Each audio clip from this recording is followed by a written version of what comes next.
জন্মদিনটা শুরু হলো মিষ্টিমুখ আর আশীর্বাদ পর্ব দিয়ে। রূপের দিদা, দাদু, আমি, ওর মা সবাই আশীর্বাদ করলাম। যদিও ওর বাবা এখন ছিল না, ওর বাবা দোকানে ছিল, তাই সকালবেলা সেলিব্রেশনে ওর বাবা থাকতে পারেনি। নমো নমো। তুমি দিও না।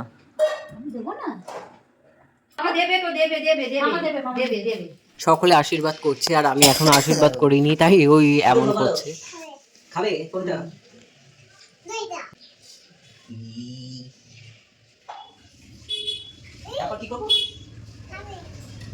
দিদি ওর জন্য আজকের অল্প কিছু রান্না করেছিল খাওয়া দাওয়ার জন্য।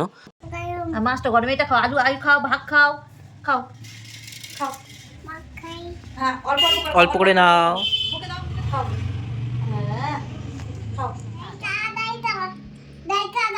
ওই তো খা, ডাল হয়নি আজকে। ওটা খা, ওই তো ডাল। ডাল খাবে।